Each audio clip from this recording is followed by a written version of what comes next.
Je jouais le maillot en dehors du short, je jouais les chaussettes baissées, j'avais les cheveux longs jusqu'ici et puis voilà, j'étais à l'époque des Bee Gees, donc quand on me voyait, on me prenait plus pour, David Frampton et Barry Gibb que pour, Michel Berger.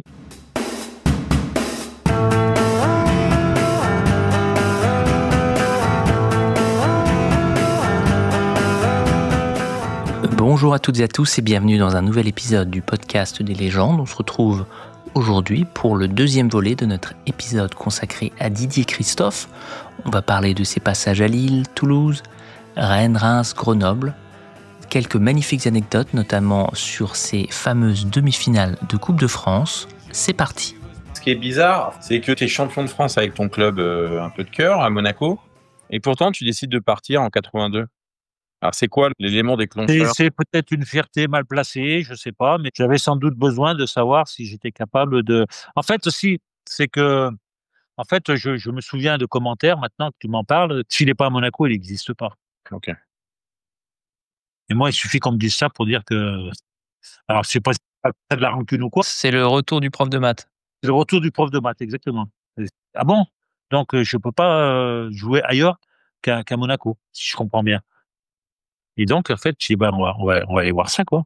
On va aller voir ça» et puis je pense qu'on a vu. Alors après, c'est ce qui a aussi entre guillemets, «achevé ma carrière en équipe de France». Parce qu'à l'époque et les meilleures saisons que j'ai faites, moi, je les ai pas faites à Monaco, hein.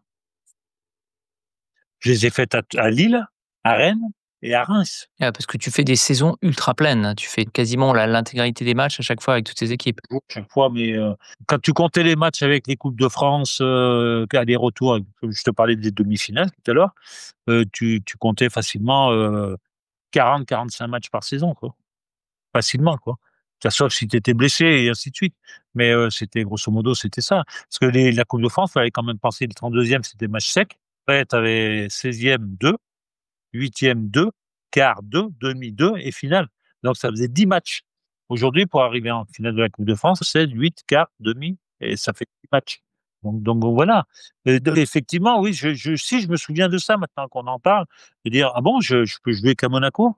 Aller voir comment ça se passe ailleurs, quoi. Et bon, ailleurs, ça pouvait pas être, les clubs qu'on a cités tout à l'heure, puisque c'était concurrent à Monaco. Ça pouvait être les clubs comme Lille, avec Charlie Samoy, qui était directeur sportif, et Arnaud Dos Santos, que je connaissais, qui allait jouer à Monaco d'ailleurs. Là, j'ai fait des super saisons, mais j'ai rencontré des problèmes que j'avais jamais eu à Monaco, notamment au niveau de mon entraînement, où quand tous les autres dormaient, moi je m'entraînais. Ils s'entraînaient le matin, mais moi j'allais aussi m'entraîner l'après-midi. Et là, Ah bah c'est pas le même niveau de professionnalisme, hein. ah bah non, Lille, c'est pas pareil, Lille, c'est pas pareil. Lille, Rennes, c'est des beaux clubs, Rennes, hein. c'est différent. Rennes, Toulouse et Rennes, ça a été différent. D'accord. Heu Mais Lille, quand je suis arrivé, bon, tu passes de Monaco à Lille, quoi. Quand j'ai signé mon contrat de 4 ans, j'étais au Novotel de Lesquin, j'ai téléphoné à mon ex-épouse, je lui ai dit, elle me dit: «Tu as signé?» Elle me dit: «C'est comment dehors?» Et je dis: «Bah, attends, j'allume la chambre pour voir ce qui se passe dehors» et et voilà, quoi et puis bon, on était à Lille. Bon, j'ai un enfant qui est né à Lille, à Marc-en-Barœul, voilà. Mais bon, j'ai fait, 2 super saisons. J'ai été capitaine de l'équipe, mais bon, au départ, beaucoup de jalousie vis-à-vis de moi. Sur ma relation avec l'entraîneur, sur le fait que je m'entraînais, pendant que les autres dormaient. Bon, les seuls qui se sont pas trompés, c'est Clément Péjoris, hein. Parce que là, je peux ressortir des matchs, je peux ressortir des articles, des trucs comme ça où on dit comment ça s'est passé et à Lille, j'ai fait des saisons, mais nettement meilleures qu'à Monaco. Parce que plus, à Monaco, j'étais plus ou moins le porteur d'eau ou le joueur qui était au service des autres, des monstres qu'on avait là. À Lille, j'étais le capitaine, j'étais le meneur de jeu, j'étais entre guillemets «le joueur phare», il fallait assumer et il y avait des monstres aussi des fois alors moi j'étais un joueur physique, mais quand tu joues avec Nordine Kourichi, là c'est plus la même chose, qui était international algérien et c'était une faucheuse ambulante, hein, Nordine, hein et tu partais n'importe où avec lui, hein. Tu avais Boro Primorac aussi et l'adjoint d'Arsène Wenger, tu avais Dusan Tadic, tu avais Engin Verel qui était un Turc, tu avais Albert Gemrich, tu avais des bons joueurs, tu avais Joël Henry, les frères Planck. Ouais. C'était des bons joueurs, mais pour certains, le football était un jeu, c'était pas un métier. Bah, Mais alors Joël toi Henry, c'est ouais, sûr. bon, Joël, il avait une petite réputation. Et justement, toi, quand tu arrives là-bas, tu es international, tu viens de Monaco, la Champion de France. principauté, champion de France. tu es un peu, le bourreau de travail et cetera. Tu es un peu le chouchou du coach, donc tu disais un petit peu que tu étais un peu mal vu. Est-ce que tu arrives à entraîner les joueurs dans ton sillage ou au contraire, ça crée une séparation vis-à-vis des autres joueurs? Parce que là, toi, tu voulais être capitaine, là Je voulais être capitaine. ouais. Non, non, mais J'ai jamais demandé, j'ai jamais dans dit: «Je veux l'article du être but, capitaine». tu disais que ton but, c'était d'être capitaine, donc là, Oui, tu oui, j'aimais être ouais. capitaine, mais j'ai jamais revendiqué le statut de Ouais, capitaine. ouais, non, bien sûr, non, tu étais un joueur, qui respectait la chaîne de commande.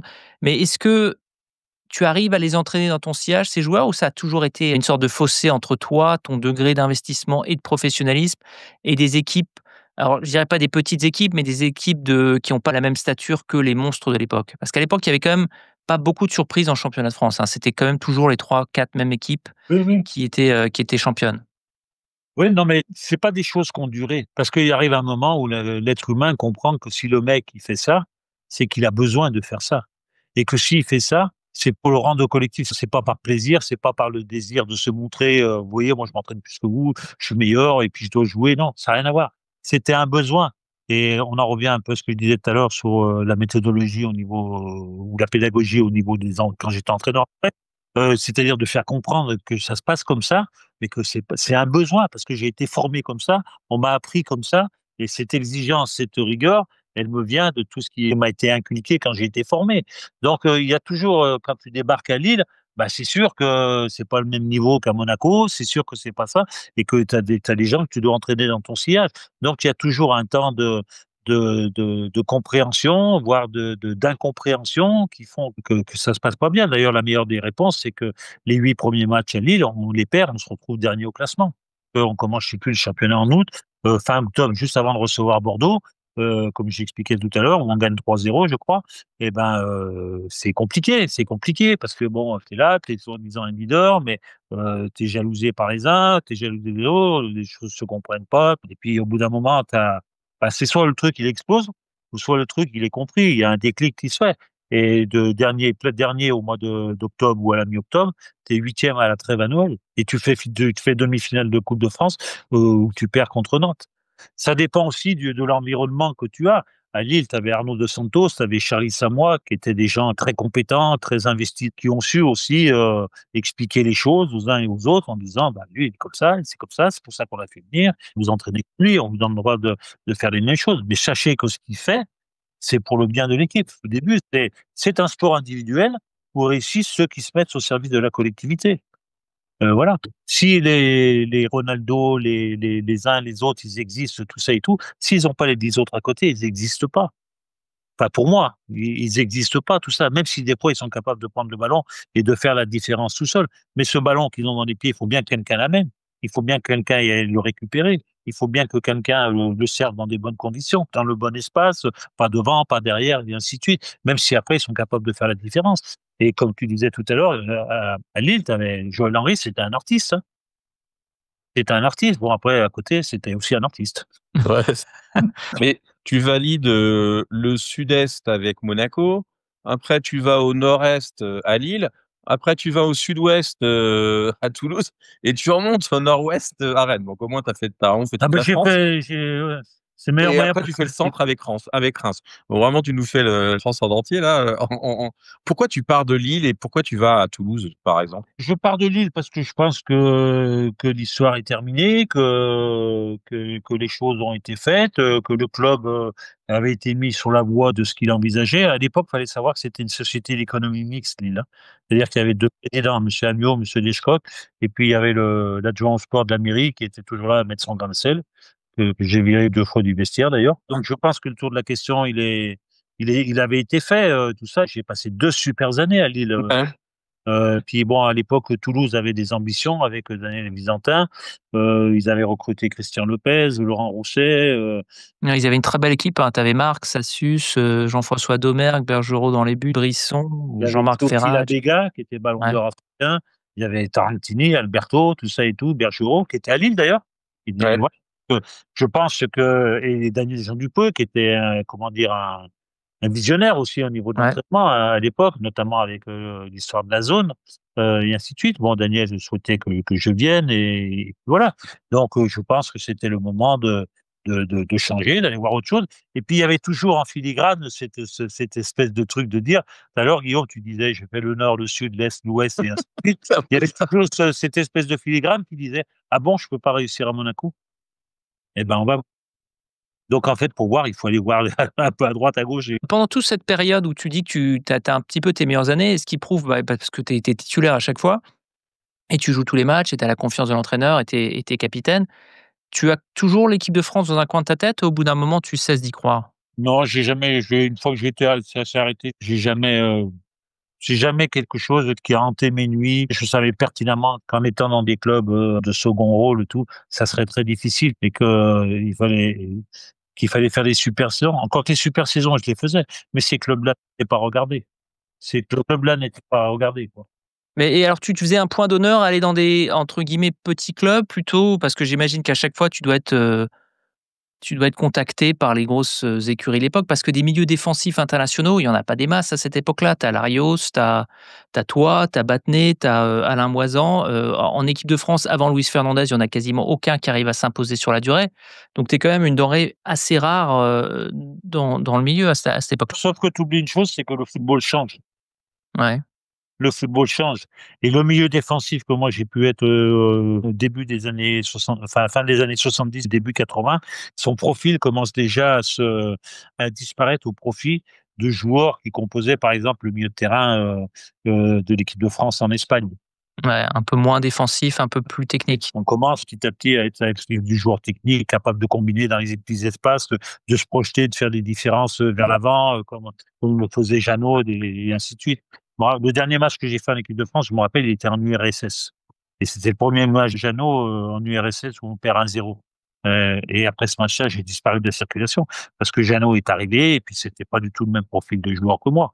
Moi, je faisais 92 kilos, Jeannot, il en faisait peut-être 65, je sais pas. Voilà, ça allait vite, c'était un félin, tout ça et tout. Et bon, petit à petit, tu as eu besoin de plus de joueurs techniques et félins plutôt que d'un temps, quoi. Alors, Voilà. est-ce que tu peux donner un conseil à Guillaume qui, bon, il a pas ta taille, mais il fait aussi 92 kilos. Comment tu faisais pour courir aussi vite? Je Avec cours cette, pas très vite. Je cours assez vite. Peut-être qu'on avait l'impression que je courais plus vite, assez vite parce que j'anticipais. ouais, Ça me permettait de compenser la vitesse que j'avais pas par rapport à d'autres. d'accord. Donc voilà. Et j'avais des jambes costauds, j'avais des longues jambes, j'ai toujours d'ailleurs. Mais après, je courais pas non plus vite, hein. J'étais plus sur un 3006, 3007 au test de Cooper à l'époque, donc c'était des références, ça. Voilà. C'est difficile d'expliquer ce que je me suis imposé à l'entraînement pour faire ce que j'ai fait. J'ai fait des séances d'entraînement qui aujourd'hui peuvent paraître débiles. Moi, quand on partait en déplacement, j'étais dans les couloirs de l'hôtel en train de faire des sauts à la corde.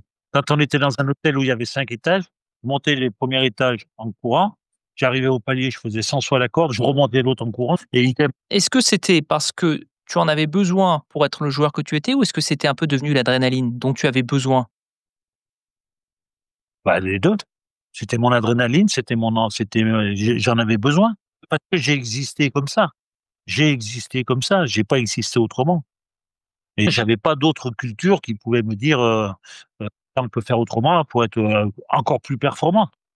Tu faisais autrement, tu aurais été automatiquement moins performant. Mais bon, si tu veux, tout ça, c'est quelque chose qui se retrouve à vita aeternam. Aujourd'hui, il faut pas faire une rentrée là, en ce moment, il y a un col qui s'appelle le col d'Ispégy. J'ai dit, il fait 9 kilomètres de long. J'ai décidé de le monter tous les lundis, à pied. Ouais. Donc, Tous les lundis et pas tous les jours? Tu non, non, ralentis là. je fais autre chose. Je joue à la palage, je fais des abdos, je fais du J'allais gainage, dire, ouais, ouais, non, là, tu je es fais trop non, relax. je fais une randonnée, voilà, ailleurs, au bord de la mer, voilà. L'autre fois, la première fois, je suis monté en 1h37. Là, Waouh. je suis monté en 1h31. Peut-être lundi prochain, je vais encore monter plus vite. Et tu es pas le genre à faire un Ironman comme Bertrand Demann? Non, non, bah, déjà, j'ai bientôt 70 ans, hein. Ouais. Bah, tu Ouais. les fais pas, hein. Tu fais, je Bah, pense je fais 50 plus jeune moins, que Michel déjà. 50 moins que Guillaume, je pense. Ouais, et tu fais plus jeune que Michel, ça c'est sûr et certain. Mais, Non, non, mais moi, je vais sur enfin, dans 1 an et demi, voilà, quoi.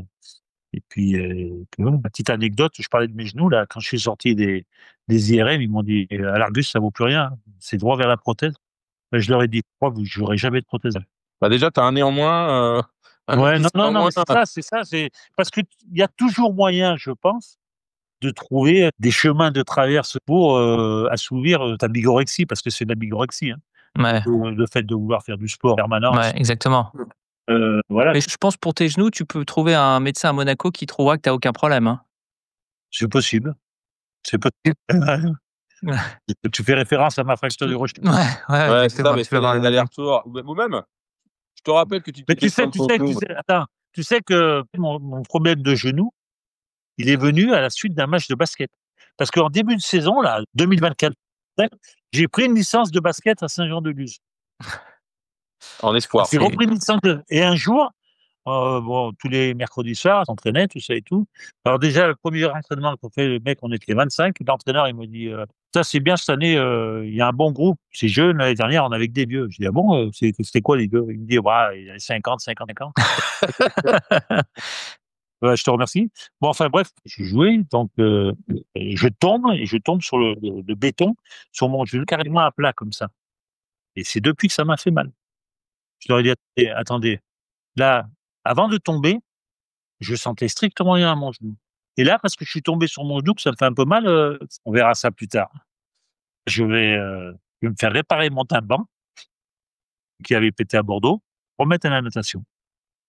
Ouais. À faire un truc, tu te fais réparer le nez dans 3 ans et après tu te fais réparer le Et puis tu te remets à la boxe. Quand tu auras mon âge. Tu te fais réparer le nez, puis tu te remets à la boxe. Là, il y a le canal carpien, là. Ouais, ouais, tu ouais, vas mais bon. bam, bam, bam, étape Ça, après étape. c'est la corde, ça. Ouais. Non, mais Ça, bon, mais mon donc, problème, c'est, je suis trop petit pour mon poids. Il faut que je grandisse et Ouais, voilà. ou t'es trop gros pour ta taille. je vois ce que tu veux dire. Il va y Je avoir suis un trop petit problème, pour Guillaume, c'est mon que plus on vieillit, plus on se tasse, hein. voilà, Ouais. exactement. Je suis trop petit pour mon poids et j'arrive pas à grandir pour, être dans le bon IRM. Ça, c'est vraiment hyper dur. Vous ne connaissez pas Mais ça. ça fait 47 ans qu'il essaye de grandir, mais peut-être que c'est la bonne année, hein, Guillaume. J'espère être dans le bon IRM, mais il me faut vraiment, quelques centimètres de plus, quoi. Non, mais bon, après, pour en revenir, non, bah, oui, c'était effectivement ce désir de changer de club, de se challenger. Je suis parti à Toulouse, ça s'est bien passé les 6 premiers matchs. D'accord. Et puis, après les 6 premiers matchs, j'ai disparu de la circulation sans savoir pourquoi. Et Ouais. tu t'en parles à l'entraîneur ou même pas? Ah oui, oui, j'en parle à l'entraîneur. Parce qu'en fait, les 6 premiers matchs, je fais des matchs extraordinaires. Tu marques d'ailleurs à ton deuxième match contre Oui, c'est Bastia ça, j'avais et tu fait prends pas mal de cartons quand même. oui, j'avais fait un match extraordinaire contre Bastia, je me souviens aussi, au Stadium, à Toulouse. Et puis, le championnat d'Europe, 84 fini. Et là, il y a 1 ou 2 joueurs qui reviennent, à Toulouse. Du jour au lendemain, j'ai disparu de l'équipe. Et donc ça, c'est à la fin de la saison ou c'est, Non, non, non, au début de saison? à partir du mois de septembre. Il faut savoir que Toulouse, l'année d'avant, ils avaient fait une super saison, ça s'était bien passé. Et donc, il y avait un cocon qui s'était créé, un noyau de joueurs influents, des choses comme ça. Ouais, ils avaient fini 5e, ouais. Et du jour au lendemain, ben, je me suis retrouvé sur la touche. Et puis, bon, j'ai oscillé entre quelques titularisations, entre quelques périodes sur le banc et ainsi de suite. Bon, on en discutait avec Daniel Jean Dupeux, qui me disait, bon, je peux pas faire autrement parce que si, parce que ça, voilà, parce que le groupe l'année dernière était bien. D'accord, il fallait pas me faire venir. Enfin bon, bref. Et j'ai dit, à la fin de l'année, je suis allé voir les 2 ou 3 joueurs qui étaient concernés par ça. Je leur ai dit: «Écoutez-moi bien, je vais rester à Toulouse. Je vais rester à Toulouse et le premier qui m'embête la vie l'année prochaine, il va avoir affaire à moi». Et tu leur as donné le numéro de Claude Puel pour étayer tes propos. J'avais pas besoin de Claude pour ça. Et voilà. Bon, le lendemain, je signais à Rennes. Parce que Pierre Mosca qui m'avait contacté et eux, ils étaient en D2 et ils faisaient les barrages contre Rouen, je crois. Et Pierrot Mosca, il m'avait dit: «Si on monte, je te recontacte».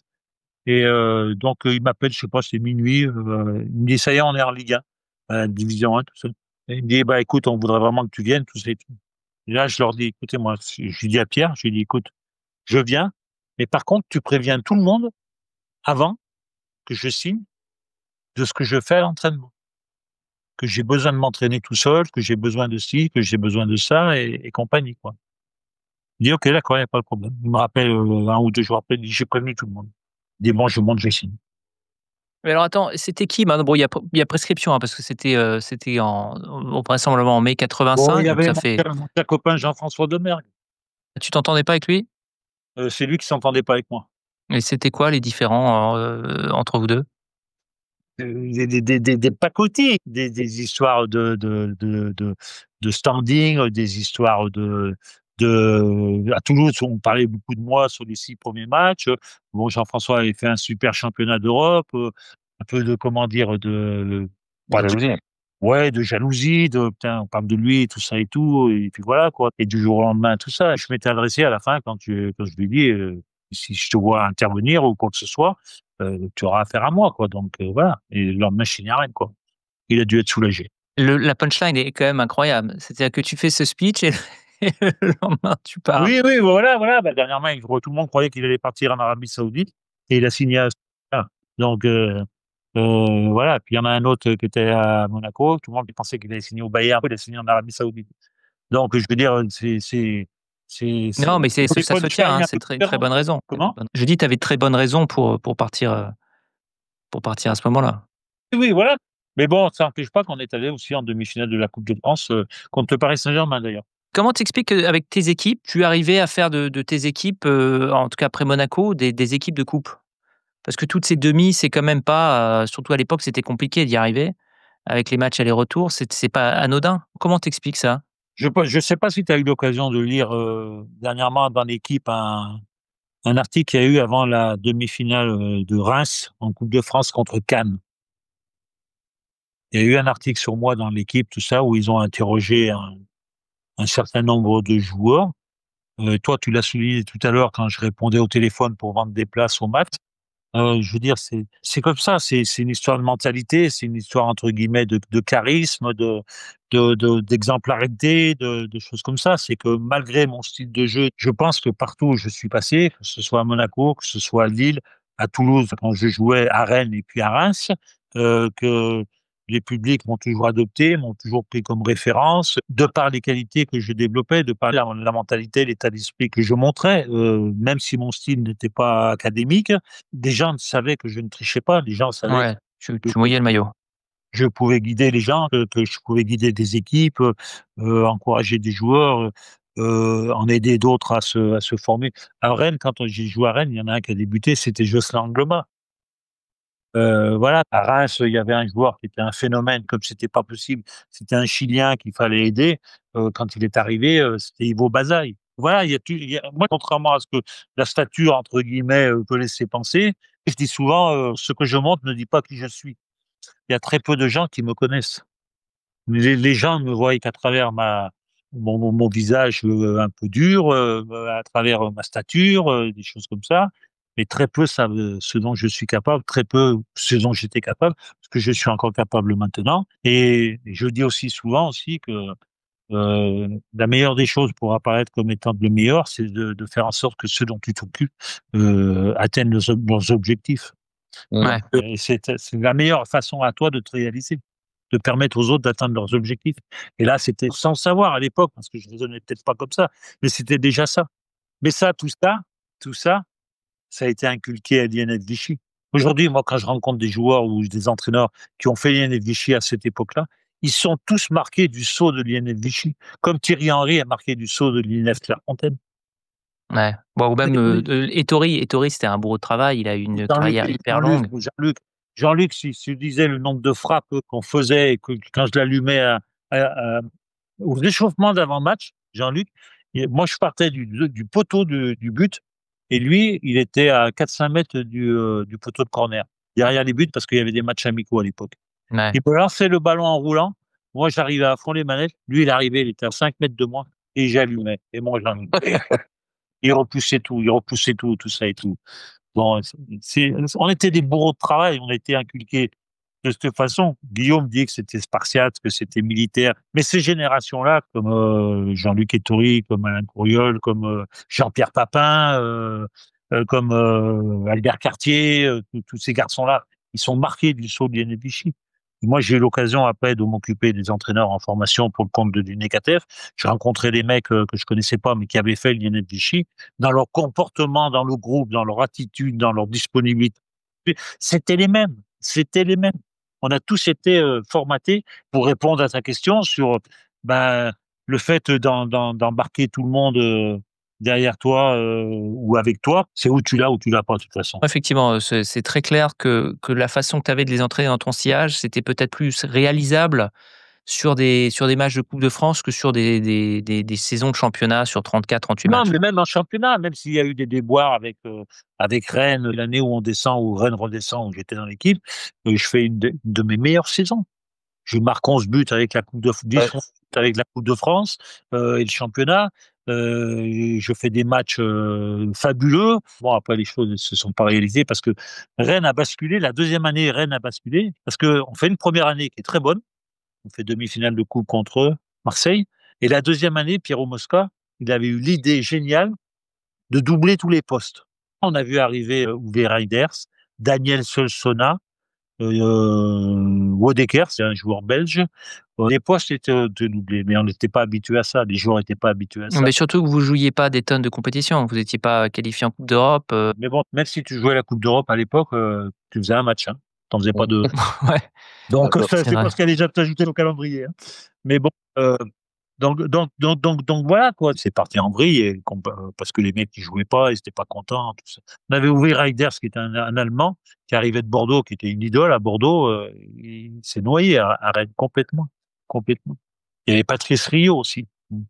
Soit tu l'as ou tu l'as pas. Et si tu l'as, c'est parce que tu sais qu'individuellement tu dois être au taquet, mais encore une fois pour servir le collectif et te mettre à disposition du collectif. Et pour être performant, c'est comme ça, c'est pas autrement. Et parmi tes épopées en coupe de France, hors victoire, avec Monaco, c'est laquelle ta plus belle demi-finale? Reims, Reims? Ah, évidemment, moi je la connais, mais tu peux décrire ce match retour, pour les auditeurs et notamment cette anecdote incroyable, du standard téléphonique? bah en fait, on va jouer à Reims. Nous, on était en deuxième division, Metz était en première, je crois. Oui. Puisque la finale, c'était Metz-Sochaux, qui était en deuxième division aussi. Et à Reims, à Metz, on prend 4-0. Et moi, je tire 3 fois sur les poteaux, je crois 2 ou 3 fois sur les poteaux, à Metz, tout ça. Et la finale était 3 jours après, à Paris. Ah oui. Oui. Et donc, le match se finit 4-0 et je vois les Messins faire un tour d'honneur. Et là, je me dis, putain, mais ils se voient déjà en finale. Ils ont réservé les bus, ils ont tout réservé, des trucs comme ça. Et je suis resté dans le rond central tout seul. Saint-Symphorien était plein, il devait y avoir 25 000 personnes, tout ça et tout. Et pendant qu'ils faisaient leur tour d'honneur, moi, je faisais, c'est pas fini, m'entendez pas, hein. C'est pas fini, tout ça et tout. Il y a encore le match retour. Donc, j'étais vexé que ils aient fait Tu souhaites déjà la qualification, quoi. voilà. Et après, je suis pote avec Albert Cartier, qui jouait dans cette équipe-là. Il m'a dit, non, non, mais c'est pas ça qu'on faisait. C'était le dernier match de la saison. On saluait notre public. Ben, j'ai dit, toi, t'as salué le public. Moi, j'ai cru que tu me chambrais. J'ai pensé que vous nous chambriez. Donc, on était parti sur cette idée-là. Et toute la semaine, alors déjà, le lendemain du match, au Tiolette, au centre d'entraînement de Reims, il y avait une réunion avec Carlos Bianchi et on a failli se taper dessus, notamment avec Ivo Bazaille. Ivo Bazaille, c'était 1,65 m, 23 kilos.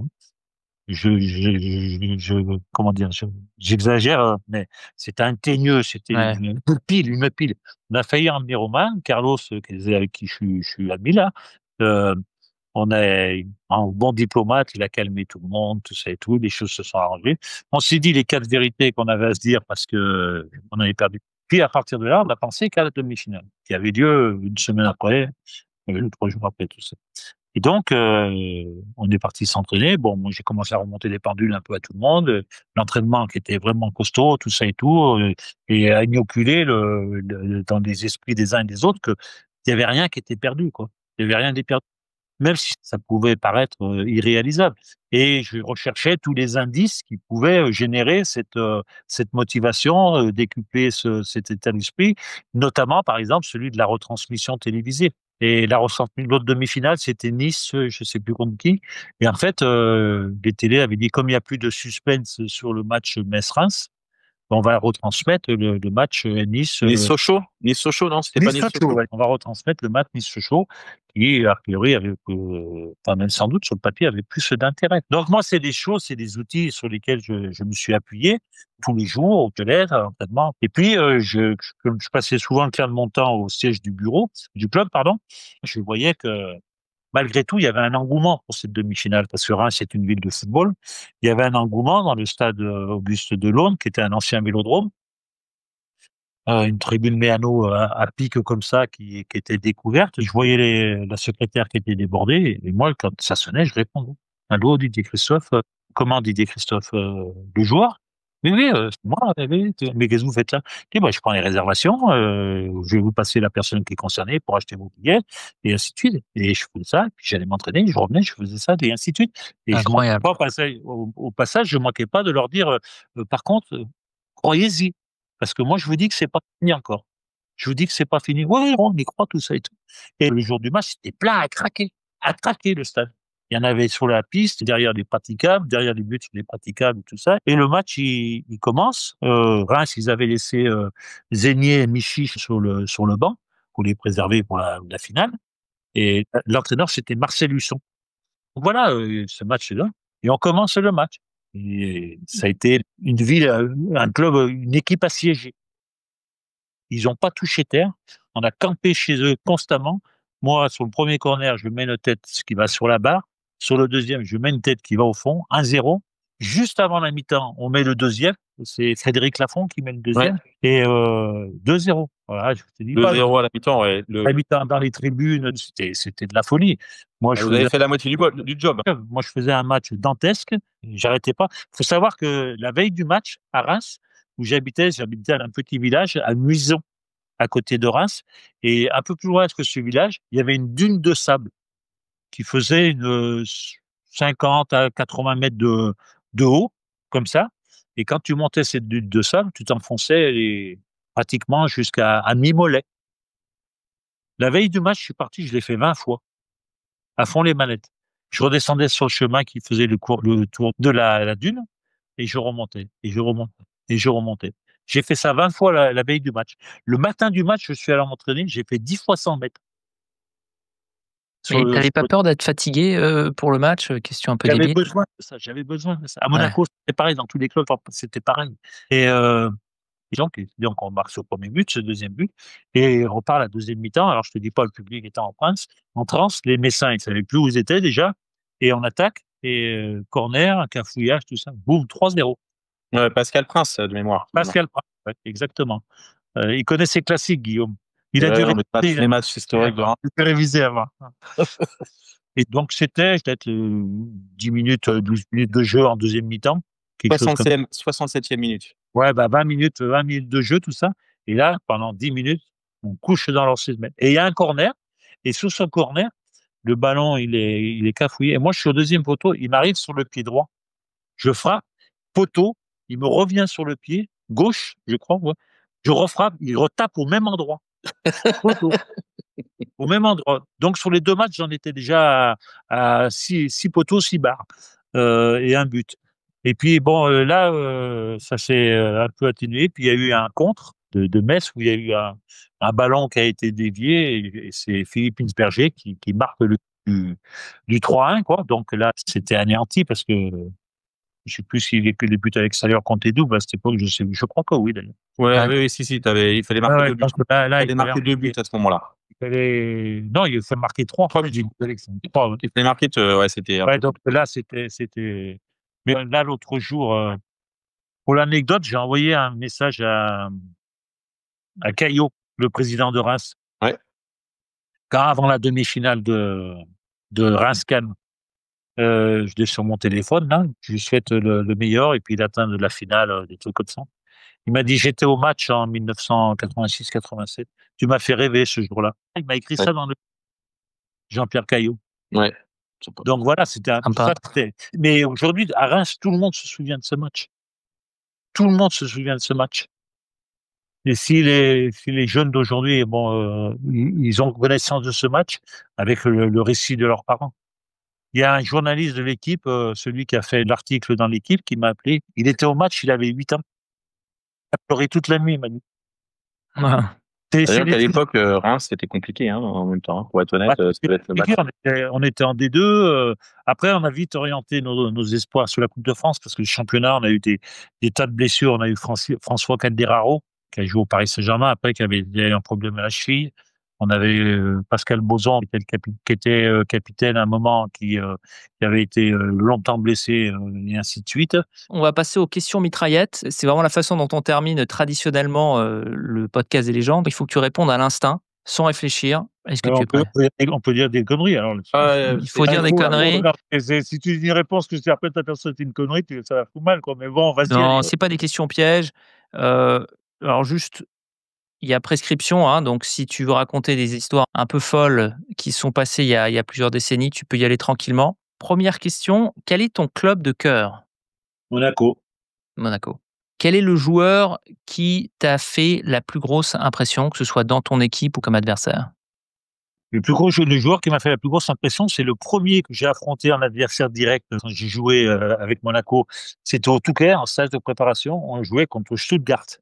Ouais, Et le numéro 10 de Stuttgart, c'était un Islandais qui s'appelait Sigurdsson. ouais, C'était un joueur fabuleux. Et là, je me suis dit, s'ils sont tous comme ça va être compliqué. C'était un phénomène. d'accord.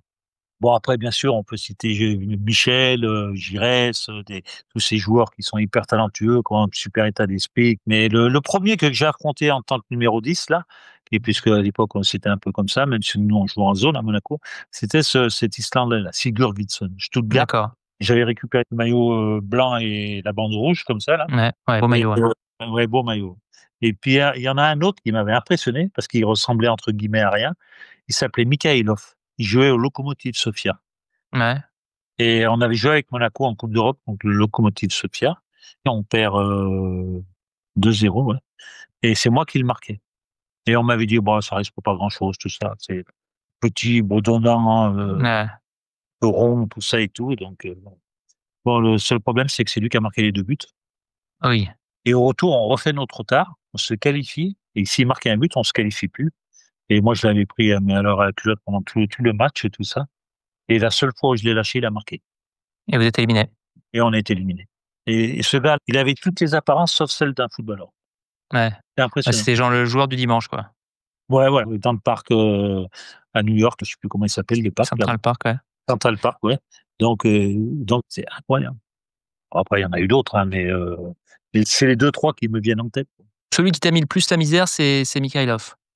Qui a été efficace, oui, il m'a pas mis la Ouais. misère, qui était le plus opportun. Ouais. Tu mets 3 buts sur 2 Ben, matchs c'est et lui qui a marqué tu tous les devais le buts. marquer. C'est lui qui a marqué tous les Ouais. buts. Donc il y a pas de problème. Mais après des beaux joueurs, des joueurs de classe, Michel Platini, Maxime Bossy, c'était la classe aussi. C'était Marius Trésor, Christian Lopez, tous ces joueurs de ma génération. Il y avait un joueur qui était formidable aussi, qui était hyper doué, c'est Laurent Rousset. Ouais, qui s'est un peu brûlé les ailes un peu trop tôt, malheureusement. Oui, Laurent Rousset, mais Laurent Roustet, j'ai une anecdote à Toulouse. On a joué ensemble à Toulouse et je lui faisais descendre pour qu'il travaille les volets. Ouais. Et derrière la butte, il y avait un photographe et légèrement décalé sur le poteau à droite.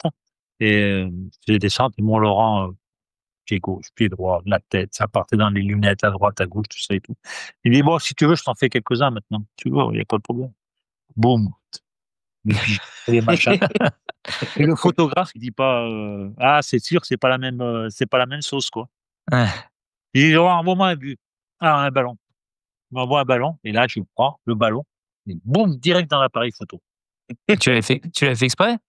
Je l'ai fait exprès. Ouais. Oui, je l'ai fait exprès. J'ai fait exprès. J'ai dit et là on en pense quoi? Bon il n'a plus rien dit. Il cherchait la pellicule. Mais bon voilà, non mais Mais Laurent. t'es pas rancunier, hein, on revient toujours au même truc, t'es pas Non, rancunier. c'est pas être rancunier, je veux dire les jugements de valeur, les jugements de ce style-là. Ouais, non, mais surtout des journalistes. Alors oui, ça peut être de la rancune. Moi, après, le photographe, il fait ce qu'il veut. Ouais, il Mais fait bon, ce qu'il veut faut sans être son vigilant. appareil. Il faut être vigilant Ouais. dans ce qu'on fait, à qui tu t'adresses, tout ça et tout. C'est comme les gens qui disent que le boulanger ne fait pas du bon pain et qu'ils oublient qu'il se lève à 2 heures du matin et puis qu'il Ouais. prépare ça, quoi. Voilà, quoi. Donc, il y a des choses qu'on peut dire, il y a des choses qu'on ne peut pas dire, quoi.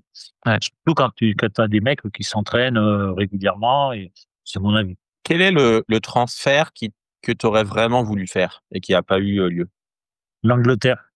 Ouais, Brighton ou Manchester? Brighton ou Manchester, ouais. Quand j'étais à Brighton ou Manchester ou ailleurs, j'aurais aimé jouer en Angleterre. Bah, tu te serais éclaté en Angleterre. Tu avais le Je pense profil que pour t'éclater là-bas. Je pense que je me serais éclaté en Angleterre, ça c'est sûr. En Angleterre, quand je suis allé à Brighton, Il y avait un mini Central Park là-bas.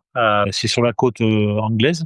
Il y avait 2 platanes dans ce parc de chaque côté qui faisaient comme office de but. Et Ouais. là, on était 40, 20 contre 20.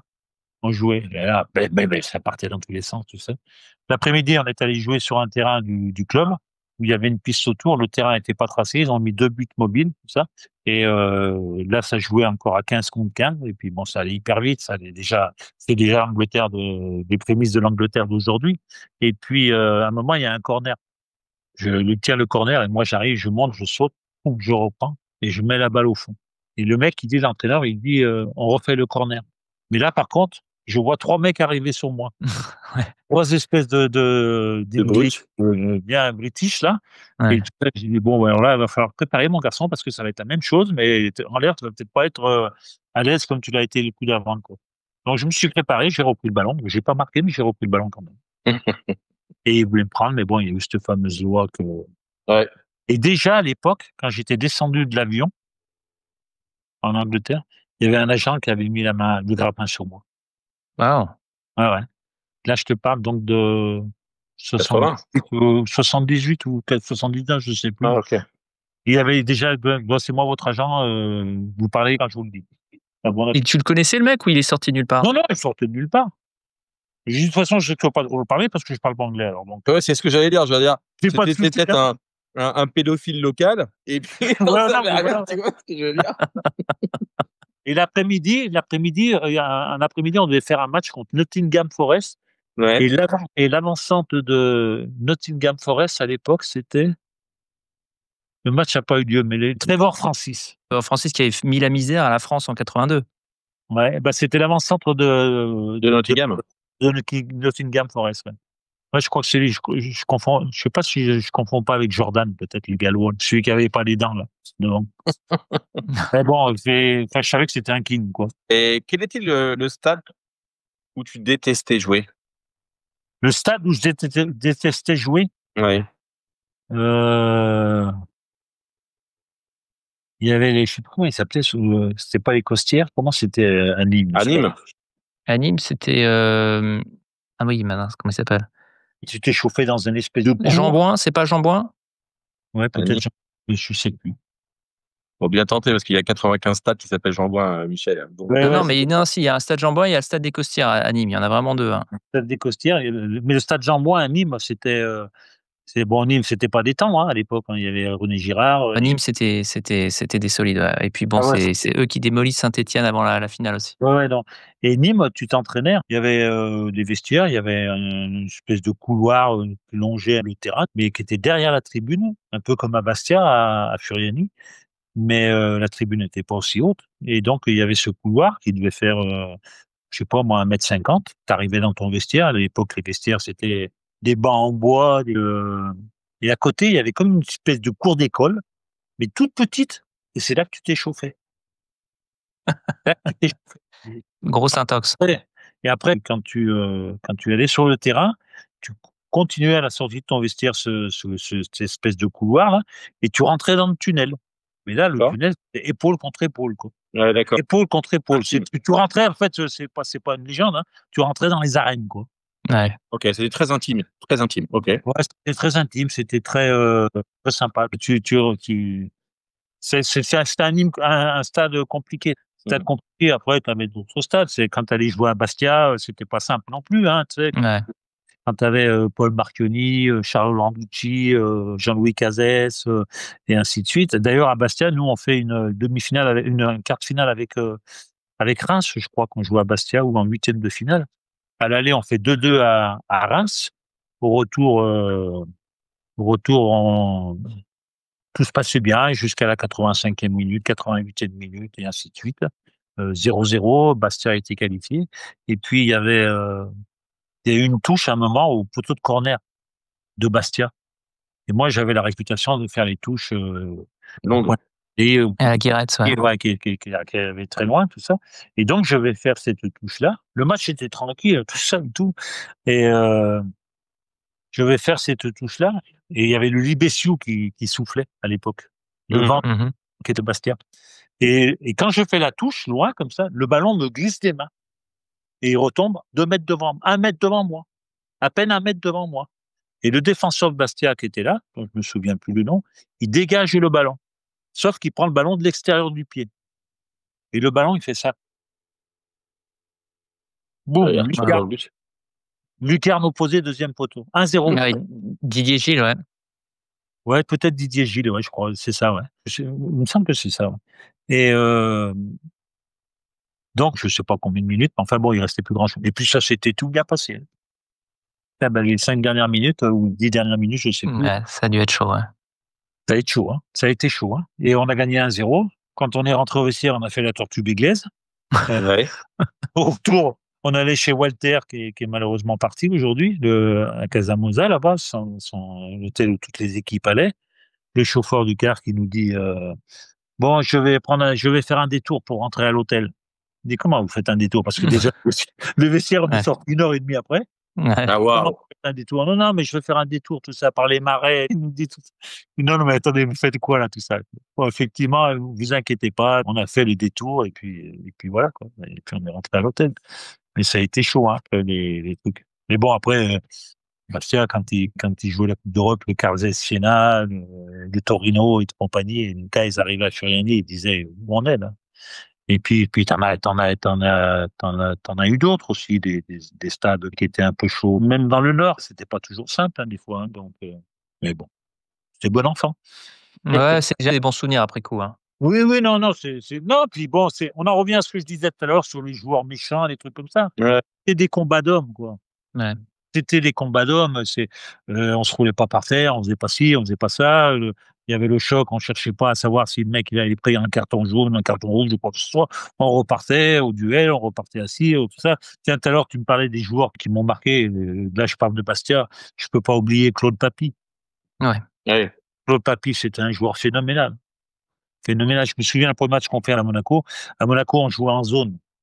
On jouait en zone. Et donc, sauf qu'à Bastia, Gérard Banid, il me dit, tu prends Claude Papy en individuel. Bon courage. Moi, j'ai été tellement pris en individuel que j'ai pas vu de ballon et lui, il a fait un festival. Donc, voilà, à la mi-temps, il a dit, on revient à ce qu'on fait d'habitude. Ouais, bonne idée. On a plus vu Claude. Pour les auditeurs qui le connaissent pas, malheureusement, puisqu'il est décédé début des années 80, très jeune, tu peux le décrire, Claude Papy? Quel type de joueur c'était? Bah, Claude, techniquement, c'est un félin. C'était quelqu'un qui était hyper adroit avec le ballon, qui avait une science du jeu, du démarquage, de la disponibilité pour recevoir les ballons, capable de créer des décalages, capable de trucider avec une passe entre deux, trois adversaires. Les angles de passe, quand on voit aujourd'hui des joueurs, on dit, lui, il a des angles de passe que personne ne peut voir. Mais Claude les voyait déjà. Ouais. Il était capable de faire des enchaînements avec finition devant le but, loin du but. Là, il avait du coffre aussi. Il avait cette identité corse Ouais. qui faisait que c'était une idole sur l'île. Il a été international, Claude aussi, hein. Ouais, Mmh. fait la coupe du monde 78. Ouais, Ouais, il voilà. a fait 3 matchs Et, avec les Bleus, ouais. et puis, c'était d'une gentillesse. C'était un gentleman. C'était un gentleman. Même si quelque part, ça paraissait quelqu'un de fragile. Enfin, quand je dis fragile, je comparais toujours par rapport à moi. Donc, c'est peut-être, mais qui avait pas un gabarit exceptionnel. Mais bon, il allait, il résistait au contact, il résistait au choc, il s'affranchissait facilement. Il avait une technique au niveau des prises de balles qui lui permettait de s'affranchir de l'adversaire, de faire des différences et ainsi de suite. Aujourd'hui, tout le monde confond contrôle et prise de balle. C'est deux choses complètement différentes. Un contrôle, c'est quand tu arrêtes le ballon. La prise de balle, c'est quand tu prends le ballon et que tu élimines quelqu'un, par exemple, qui te sert de dribble. Bah, lui, c'était un phénomène dans les deux, d'ailleurs, contrôle et puis prise de balle, enchaînement. Donc voilà, puis ça allait vite, c'était vif, c'était vitesse d'exécution qui était impressionnante. Et encore une fois, il était capable de déstabiliser une défense ou un milieu de terrain adverse ou de transpercer le milieu de terrain adverse tout en déstabilisant la défense avec une simple passe. Avec un angle que personne n'aurait pu imaginer. C'était tout ça. Encore une fois, c'était un gentleman et puis c'est une icône corse. Hein. Ouais. Il y a pas de problème de ce là comme peut l'être Alain Giresse à Bordeaux, comme peut l'être d'autres dans d'autres clubs, c'était ça, Ouais. Claude Papy. Mais bon, il y en avait quelques-uns, des joueurs du numéro 10 à l'époque, hein. Entre Claude Papy, Safet Suzic, Mustapha Daleb, Giresse, Platini, Francis Piasecki, tous ces gars-là, il aurait été intéressant si ça pouvait se faire de de générer un clone d'eux-mêmes et puis de les mettre à l'époque d'aujourd'hui pour voir Ouais. quel, Avec les meilleures pelouses, des meilleures méthodes les meilleures d'entraînement, pelouses des arbitres qui font gaffe aux. Ouais. et des choses comme ça et ainsi de suite. Voilà, souvent, moi, je me dis, tiens, qu'est-ce que des joueurs comme nous, on aurait fait aujourd'hui? Alors, est-ce qu'il y a un Didier Christophe dans le foot actuel? Non, parce que je pense pas que dans la formation, il y en a un seul qui souhaitait me ressembler. En termes de masse de travail qu'un joueur s'impose, honnêtement, le seul qui s'impose les mêmes doses de travail, c'est Cristiano Ronaldo. Je sais pas, je sais pas, j'oserais pas dire ça dans la mesure où ça n'a rien à voir. Ce sera le Heu, titre du podcast, hein. Didier Oui. Christophe, oui, le oui, joueur qui me Le ressemble le plus, Ronaldo c'est français, Cristiano Ronaldo. le non, Cristiano non, Ronaldo non, mais non, français, non, mais Didier Christophe. non, non, mais ça, de toute façon, je veux dire, moi, les doses de travail que je m'imposais, elles sont ce qu'elles sont et puis surtout, on m'a vu le faire, on m'a vu le faire, tout ça et tout, donc Tu à ton époque, il y avait quelqu'un qui s'imposait les mêmes choses ou tu n'as jamais vu dans les années 80 quelqu'un qui s'imposait les mêmes charges de travail que toi? Hmm. j'ai pas souvenir de ça. Moi, ces doses de travail, elles sont issues de toute la jeunesse que j'ai eue. Quand mon père me mettait au pied de la montagne et puis il fallait que je monte le mont Pilat, qui est une montagne qu'il y a derrière chez nous, fallait, ouais, fallait que je le fasse. Puis au début, quand je le faisais, bah, je le faisais en tournant la bouche. Quand j'ai pris 2 ou 3 coups de pied aux fesses, j'arrivais des fois peut-être avant lui. Donc voilà, c'est des trucs. J'ai fait des trucs de malade fou, Hmm. matière d'entraînement. Aujourd'hui, n'importe quel préparateur physique verrait vous verrez peut-être quelqu'un, qui fait ce que j'ai fait au niveau de l'entraînement parce que j'en avais besoin. Il dirait: «Non, non, mais attends, c'est pas dans les normes, il faut faire ci, il faut faire ça, il faut récupérer, il faut que les globules rouges se régénèrent, il faut que tu te mettes des chaussettes de récupération, qu'il faut que tu ailles dans les bains chauds, il faut que tu ailles dans la glacière, il faut que tu ailles faire ci, il faut que tu ailles faire ça, il faut que tu» moi, c'est au niveau diététique, si je vous dis ce que je mangeais à l'époque, aujourd'hui, les mecs me tuent tous, quoi. J'ai l'impression que c'était un peu toute ta génération qui avait une diététique qui était un peu plus approximative. Moi, je mangeais pas, moi, je fumais pas, j'ai jamais bu d'alcool de ma vie, moi, pratiquement. Donc, à part une coupe de champagne peut-être à Reims, mais je bois pas d'alcool, je fume pas, des choses comme ça. Mais et je mangeais 6-7 œufs à la coque par jour. Ah. Ouais, ouais, il m'arrivait de manger 2-3 steaks hachés, il m'arrivait de manger un poulet entier, des choses comme ça. Donc, J'ai j'ai l'impression de voir, j'ai l'impression d'entendre Obélix là quand tu décris ça. bah, Limite, limite c'est neuf. un peu ce on m'a surnommé maintes fois Obélix, hein. Ah De ouais. toute façon, j'ai eu 3-4 surnoms. Le premier c'était Obélix, le deuxième c'était Rambo, le troisième c'était Goldorak, je crois, ou enfin que des Ouais. super-héros qui ont des super pouvoirs. Je sais pas ce qu'aujourd'hui tous ces joueurs qu'on a cités de ma génération, s'ils étaient là encore aujourd'hui. Moi, une fois, je suis allé voir un match amateur, un match, vétéran amical, le Variété qui jouait contre les vétérans de Irún, qui est une commune, basque, à la frontière, en Espagne. Ouais, Les mecs, gros ils match, grosse affiche. Ouais, non, mais les mecs, ils avaient 40, 35, 40 ans, quoi, vétérans, quoi, Ouais, l'âge vétéran, comme Guillaume maintenant, quoi. Voilà, ouais. quoi. J'ai fait la seule fois de ma vie où j'ai peut-être mis un truc sur, Facebook ou LinkedIn, je sais plus. J'ai dit à tous les recruteurs de France: «J'ai vu un joueur aujourd'hui, techniquement, c'est phénoménal. Dans la vitesse, d'exécution, dans la vitesse gestuelle, dans l'intelligence du jeu, tout. Petit gabarit, très vif, très vif sur ses appuis, changements de direction qui sont pas en option, mais qui sont phénoménaux» Ouais. et ensuite, il a fait la misère à tout le monde. Et puis après, j'ai fait et je crois connaître son nom, mais bon, on en a parlé un peu de temps en temps. Je sais que son prénom, c'est Alain, puis j'ai mis des suspensions. Ah, mais c'est Ouais. Alain Giresse, Ouais. 72 ans. Ah ouais, Ouais, ouais. Il non, m'a fait mais la misère. Et Alain, il est fit, hein. Il est fort, hein, même maintenant. Ah oui, oui, oui, oui, oui, non, mais il y avait Carl Olive qui était là ce jour-là, on a parlé avec lui, c'était magique à voir, quoi. ouais. Magique à voir. Les autres, ils n'arrivaient pas à attraper. Dans les prises de balles, dans les Ouais. enchaînements, des trucs comme ça et tout. Pied droit, pied gauche et vas-y que je à 50 mètres, à 10 mètres, à 3 mètres, à 60 mètres. Po, po, po. Alain Giresse, c'est l'inverse de Basile Boli, c'est-à-dire que à 32 ans, il était en pleine capacité, puisqu'à 30 ans, il était en équipe de France. Il le dit lui-même, hein, c'est un bon vin, hein, c'est un bon Bordeaux, Alain Ouais, Giresse. ouais. Il vieillit hyper bien. C'est ce qu'il nous a dit sur le podcast. Alors que Boli? Basile, c'est marrant qu'on parle de Basile parce que j'ai mon petit-fils qui est à Paris, il m'a envoyé une vidéo, où il y avait Basile Boli. Donc mon petit-fils m'a appelé et bon, j'ai pas pu répondre au téléphone et donc il a fait une vidéo avec Basile Boli qui disait: «Oh papy, je suis avec ton petit-fils, j'aurais aimé te parler, tout ça et tout, bon pour rappeler l'ancienne époque, là, tout ça». Et là il lui dit, ah, les matchs Auxerre-Monaco, Auxerre-Lille, Auxerre je sais plus qui encore, c'était quelque chose, c'était des combats, c'était des trucs comme ça. C'était sympa quoi, c'était, Alors en parlant de Boli, est-ce qu'il t'a mis des coups de tête dans les couloirs, avant les matchs? Parce que c'était, paraît-il, sa spécialité d'après plusieurs invités du podcast. Non? Bon, remarque que toi, tu étais peut-être pas la cible, qu'il préférait, c'est peut-être pas la cible idéale quoi. Non, non, moi j'ai pas pris de j'ai jamais, le seul qui m'a mis un coup qui m'a gravement, enfin pas gravement blessé, mais qui m'a fait une bonne entorse de la cheville, c'est Didier Six. Ah bon? Un coup sur un match, au bout d'un quart d'heure de jeu, il est venu, il a fait un tacle, je sais pas s'il l'a fait exprès ou un retardement, tout ça et tout, il m'a explosé la cheville, je suis sorti. Puis voilà, c'est la seule fois où j'ai, ouais, c'est quand il jouait à Marseille? non, je sais pas où il jouait. Non, non, Bah, de c'était toute façon, tu pouvais citer 15 clubs, il y avait une chance que ça soit dans ouais, l'équipe. c'était Strasbourg ou quelque chose comme ça et tout, Parce que donc généralement entre Didier, j'imagine, enfin c'est Didier si, il avait pas la Tu l'aurais pas mis réputation dans le d'être un top? joueur, non, mais bien je pense physique, que ouais. c'était plus maladroit qu'autre chose, quoi. Ouais, Ouais. parce que tu m'aurais donné 100 chances de trouver la personne. Je pense que j'aurais jamais mis, Didier Six dans les Oui, autres. Bah, bah, je pense que j'aurais dit René Girard dans 50% des cas. oui, oui, Ouais, oui. j'aurais dit Claude Puel éventuellement, Ouais. j'aurais mis Didier Christophe, Non, mais éventuellement, je qui peut pense, être un je peu pense qu'entre guillemets, mastodonte ou machine Caterpillar, on se chatouillait pas trop, quoi. Ouais. peut-être, ouais. C'est l'équilibre de la terreur.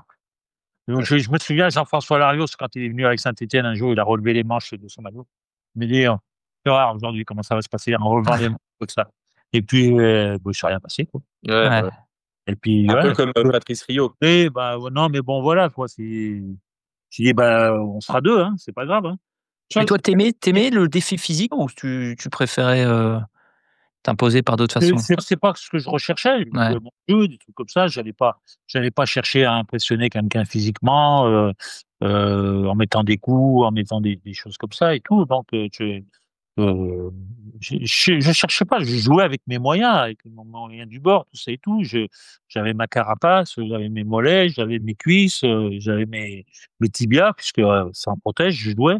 Ouais. Voilà quoi. Ouais, ça c'était quoi? C'était un choix, vestimentaire? C'était un choix, parce que Ah ça ben non, de toute t'avait façon, chaud au cul? c'était pas un choix, mais bon, moi, je jouais le maillot en dehors du short, je jouais les chaussettes baissées, j'avais les cheveux longs jusqu'ici, et puis voilà, j'étais à l'époque des Beaches, donc voilà, quand on me voyait, on me prenait plus pour David Frampton et Barry Gibb que pour Michel Berger, quoi.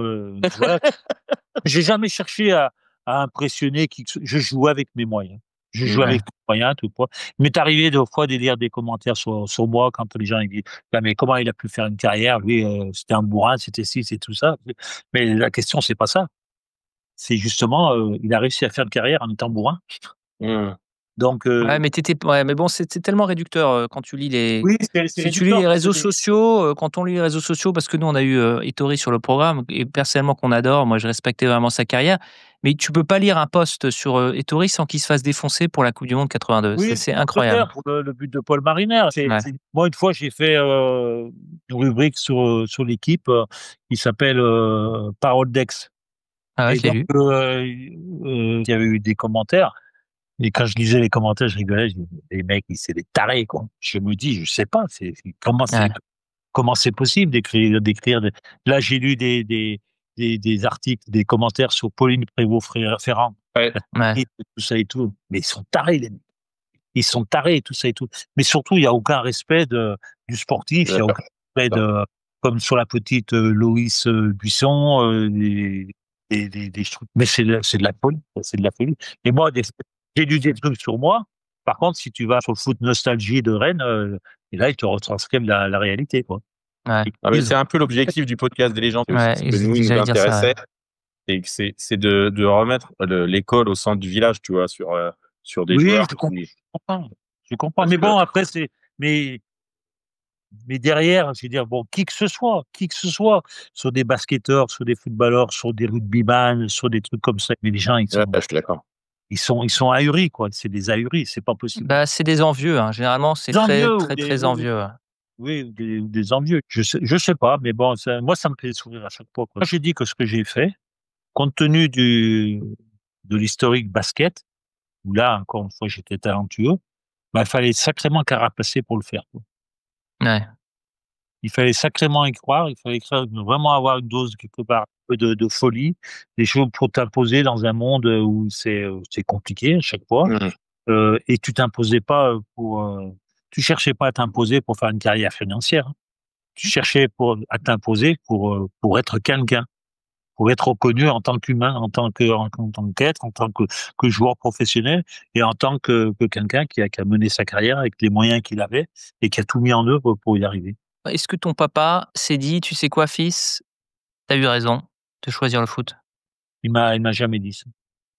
Mon père, un jour, moi, quand j'ai fait mon mémoire sur Boca Juniors, qui faisait 180 pages, je crois, quelque chose comme ça, je lui ai offert mon mémoire sur Boca Juniors. Donc, c'était sur le football. Mon père aurait voulu que je sois médecin ou basketteur. Je croyais que Pourrait y les en études avoir. étaient proscrits, non, c'était Ouais, mais pas bon, et moi, je suis un autodidacte. Et donc, j'ai rédigé comment dire, ce Mais mémoire? bon. je lui en ai offert un exemplaire. Il m'a dit, je pensais pas que tu étais capable de faire un truc comme ça. Mais c'était positif, dans son sens positif. Oui, oui, positif. Et Ouais. Mais tu l'as pris positivement ou tu t'es dit: «Il m'a sous-estimé pendant toutes ces années»? non, je pense que non, je l'ai pris positivement, je l'ai pris comme un compliment. Après, Ouais. j'ai fait des newsletters, j'ai fait des éditoriaux sur le Dauphiné libéré, j'ai fait des billets d'humeur sur d'autres supports, tout ça et tout. Et les gens, mais on savait pas que tu écrivais comme ça, on savait pas que si, on savait pas. Mmh mh. Là, Nikatesh faisait une newsletter tous les mois pratiquement. J'écrivais encore une fois des billets, des trucs comme ça. Et on en revient à ce que je disais tout à l'heure. Ce que je montre ne dit pas qui je suis. Ouais, bien Ouais. sûr, bien sûr. Donc, Et euh, donc, alors en donc voilà. alors en parlant de ce mémoire, il y a moyen de le lire? Parce que honnêtement, ça m'intéresse. Bah oui, je pense. Je fusionne les PDF et puis je peux te l'envoyer. Oui, il y aura pas de Ouais, problème. ça te dérange pas? Après, je suppose qu'il était bien parce que quand j'en ai donné, il fallait faire en 6 exemplaires pour la DTN. Ouais, bien sûr, ouais. Ouais, bien Ouais, sûr, mais ça Et la donc, bureaucratie française. et voilà, puis il fallait le présenter devant les autres entraîneurs. Il y avait qui dans ta promo d'ailleurs, quand tu passes ton diplôme? Il y avait Didier Deschamps, Jean-Marc Furlan, Rudy Garcia, Jean-François Ah ouais. ouais, grosse promotion. Pierre Papin, Loïc Amis, Patrice Garande, Ah Stéphane ouais. Pay. Waouh! Grosse promotion, ouais. Et tu termines major ou il y avait pas de classement? Non, le major, moi, j'étais en duo avec Didier Deschamps sur les exercices. D'accord, donc on peut dire que Didier Deschamps, s'il est là où il est, c'est grâce à toi? Non, du tout, non. Non, non, c'est grave. Si, si, ça va être le titre du podcast. Ouais, C'est comme l'histoire du capitaine. Deschamps n'a rien. Je veux être capitaine. La première partie sera sur Ronaldo, la deuxième sur Deschamps, ouais. Non, j'ai fini 3e de la promotion. Ah Ah, c'est waouh! Ouais. Le C'est 2e, c'était Vincent Dufour. ouais. Travaille pour l'académie de Jean-Marc Guillou, je crois maintenant. Ouais. Et moi, j'étais 3e. Et le premier, c'est qui, pardon? Didier Deschamps. Oui, bon, Bah, Didier logique. Deschamps, ouais. Moi, c'est la Bien seule sûr. formation que j'ai pas fini majeur de ma formation. Le formateur, le BES, le DES, le BE1. Ah, mais contre Didier Deschamps, tu as trouvé un compétiteur, tu as bien. Bah oui. Ouais. Non, mais c'était bien parce qu'on était tous ensemble sur les exercices, sur les choses comme ça et tout ça. Et puis c'était vraiment sympa, quoi. C'était très disponible. Non, franchement, c'était très bien. C'était la période avec Monaco, là, où ils ont fait la finale contre Porto, je crois. Ouais. C'était ces périodes-là, tout ça et tout. Donc, il s'investissait, il était bien dans le truc, tout ça et tout. Donc, non, non, c'était une bonne session déjà, une bonne promotion. Et puis surtout, à l'époque, quand tu passais le DEPF, tu avais 24 candidats, mais tu en avais que 50% qui l'avaient, hein. Ah, tu pouvais rater? Ah oui, oui, là, moi, j'ai vu des mecs rater le BEPF, hein, des gars, je sais plus qui exactement. Patrice Garande, lui, il avait pas eu le DEPF parce qu'il avait eu une mauvaise note en anglais. Sauf que le problème de l'anglais, sa femme était suédoise, donc il parle anglais à la maison tous les jours. C'est drôle. Il y avait eu quelques trucs, des fois, un peu bizarroïdes, quoi, tout ça et tout. Ouais. Et puis voilà, il y avait Rachid Matar, je crois aussi, non, il y avait une grosse promotion. À qui ou à quoi tu penses lors de l'hymne national, lors de ton premier match en bleu contre la Grèce? Je crois que enfin, je crois, je suis sûr, j'ai plus, d'émotion quand je vois les hymnes nationaux, enfin, quand j'entends la Marseillaise aujourd'hui au Stade de France ou dans des compétitions autres que des matchs des équipes de France, de foot ou de basket. Comme j'ai autant d'émotions, entre la Marseillaise et tous les hymnes nationaux, moi, quand j'entends l'hymne italien, par exemple, ça me transcende. Quand je vois les l'hymne français, la Marseillaise, bien sûr aussi. J'ai pas de souvenirs particuliers sur la Marseillaise quand j'étais en équipe de France et ainsi de suite. Mais aujourd'hui, je vois par exemple quand mon fils il était aux Jeux Olympiques l'année dernière avec l'équipe de France de basket 3-3 qui était en finale, la Marseillaise, bon, je chiale comme un môme, quoi. Mmh. Comme un môme. Et puis quand c'est une finale de n'importe quel sport, quand je vois les mecs du BMX arriver les trois en tête, ou quand je vois le surfeur ou Pauline Prévost-Ferrand, je suis très émotif par rapport à tout ça. Par rapport à la récompense de l'effort fourni. Oui, voilà, je sais qu'il y a tellement de sacrifices derrière, tellement de choses comme ça et tout. Je suis plus, comment dire, même si des fois c'est en préambule, mais c'est encore pire quand c'est un podium, quand c'est une médaille d'or, et que là tu vois quelqu'un qui est sur la plus haute marche et puis ou une équipe qui est sur la plus haute marche et tu te dis: «Putain», tu sais comment ça s'est passé, tu sais les galères qu'ils ont vécues, tu sais comment ils ont les déboires qu'ils ont dû supporter. Moi ça m'émeut beaucoup plus, que je sais pas, que la Marseillaise quand j'ai joué, j'ai pas tellement de souvenirs. Je me souviens peut-être plus de l'hymne irlandais quand j'ai joué à London que ce qui s'est passé par la Marseillaise. Je sais pas. Ça veut pas dire que je suis pas attaché à ça, bien au contraire. Mais je suis très émotif dans tous ces trucs-là, moi. Faudrait comment il s'appelle, Didier me sélectionne une nouvelle fois pour voir si je Bah, ressens si quelque chose. tu peux demander à ton pote de promo, hein. Ouais, Tu ouais. es encore en contact avec lui, ouais. Ça remonte à 22 ans quand même, hein. Ouais, mais il Ouais. te doit tout et de toute façon avec le titre du Ouais, podcast, c'est ça, ouais, t'inquiète pas, ouais. ça va buzzer. Alors en un mot, quel est ton meilleur souvenir dans le football? Mon meilleur souvenir dans le football, ce que j'ai fait. Dans sa globalité? Ouais, ce que j'ai fait dans sa globalité, qui m'a fait partir du niveau zéro pour arriver à un certain niveau, où j'ai balayé tous les obstacles qu'on a pu me mettre sur ma route, tous les commentaires qu'on a pu faire vis-à-vis de moi par rapport à ce que j'étais, à commencer dans mon village. Personne ne comprenait dans le village comment ça se fait que moi j'ai été pris alors qu'il y avait 2 ou 3 qui étaient meilleurs que moi. Personne, quand j'étais à l'INF Vichy, il y avait un joueur qui s'appelait Robert Jacques, qui était guadeloupéen. Je l'avais emmené en vacances chez moi, à la Toussaint, et on est allé s'entraîner sur les terrains. Et puis, il y a le mec du club auquel j'appartenais, qui est venu nous virer du terrain. Je l'ai dit à mon père, il a mis une baigne, ça lui a valu un procès. Ça lui a valu un procès. Le mec a levé la main sur moi.